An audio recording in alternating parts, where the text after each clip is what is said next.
रामपाल जी महाराज जी कौन है, मैंने कभी नाम भी नहीं सुना था उनका। तो कृष्ण भगवान ने साक्षात प्रकट होकर संत रामपाल जी महाराज जी की तस्वीर दिखाई और कहा कि ये संत इस पृथ्वी पर आ चुके हैं और ये पूर्ण परमात्मा है। उनका ज्ञान तो शास्त्रों से प्रमाणित ऐसा ज्ञान है ना कि वर्तमान में जितने भी करोड़ों संत है, किसी भी संत के पास ऐसा शास्त्रों से प्रमाणित ज्ञान नहीं है। तो जेल में होते हुए भी इतने सारे कार्य हो रहे हैं, ये कैसे हो रहे हैं? ये तो पूर्ण परमात्मा की शक्ति से हो रहे हैं, किसी जीव के स्तर की काम नहीं है। आप कब से जुड़ी हैं?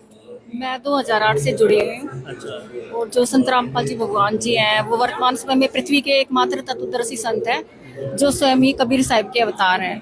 2008 में मैं कृष्ण भगवान की बहुत ज़्यादा भक्ति करती थी, तो स्वयं कृष्ण भगवान ने साक्षात प्रकट होकर कहा कि अगर तुझे मोक्ष चाहिए तो संत रामपाल जी महाराज जी, उन्होंने कुछ तस्वीरें दिखाई संत रामपाल जी, जबकि मैं बिल्कुल भी नहीं जानती थी संत रामपाल जी महाराज जी कौन है, मैंने कभी नाम भी नहीं सुना था उनका। तो कृष्ण भगवान ने साक्षात प्रकट होकर संत रामपाल जी महाराज जी की तस्वीर दिखाई और कहा कि ये संत इस पृथ्वी पर आ चुके हैं और ये पूर्ण परमात्मा है, इनसे नाम उपदेश ले, इसी से तेरा मोक्ष हो सकता है। तो उस टाइम तो मुझे बिल्कुल भी नहीं पता था कहाँ है, कौन है संत रामपाल जी महाराज। परमात्मा की दया कृपा से संत रामपाल जी महाराज जी का पता चला। उस टाइम 2006 में संत रामपाल जी महाराज करौंथा कांड में रोहतक में जेल में थे।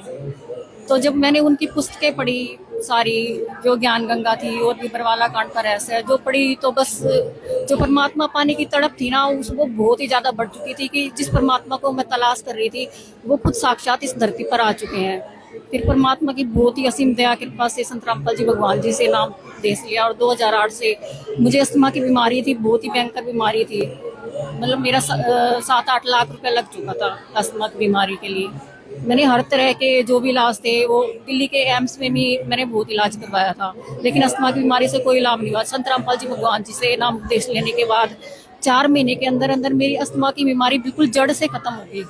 हाँ जी, ये मतलब साक्षात आप बता रही हैं कि हकीकत है ये? हाँ जी, बिल्कुल साक्षात है। मैं मतलब मेरी बचपन से ही परमात्मा में बहुत ही ज्यादा रुचि थी, बहुत ही ज्यादा तलाश थी, तड़प थी। तो खुद परमात्मा ने ही मेरे लिए, मैं भगवान से ये प्रार्थना करती थी, परमात्मा मैं आपको पाना चाहती हूँ, मेरे जीवन का बस एक ही लक्ष्य है आपकी प्राप्ति करना। अब किसी तरह से ऐसा माध्यम बनाओ। इसी लक्ष्य की प्राप्ति के लिए मैं कृष्ण भगवान की बहुत ही ज्यादा पूजा करती थी, मतलब आत्मा से गहराइयों से पूजा करती थी। फिर खुद 2008 में गीता जी का पाठ करते करते कृष्ण भगवान साक्षात प्रकट हुए और उन्होंने सारे भेद बताए कि जिस भगवान की तलाश में तू बचपन से भटक रही है ना, वो संत रामपाल जी भगवान जी के रूप में इस धरती पर आ चुके हैं। तो आपको नया जीवन मिला है? हाँ जी, बिल्कुल। मेरी जो परमात्मा पाने की तड़प थी, जो मेरी तलाश थी, वो संत रामपाल जी महाराज जी की दया कृपा से पूरी हो गई है। और उनका ज्ञान तो शास्त्रों से प्रमाणित ऐसा ज्ञान है ना कि वर्तमान में जितने भी करोड़ों संत है, किसी भी संत के पास ऐसा शास्त्रों से प्रमाणित ज्ञान नहीं है। जो सभी भगवान जो अभी आंखों में आंसू है, वो किस चीज के?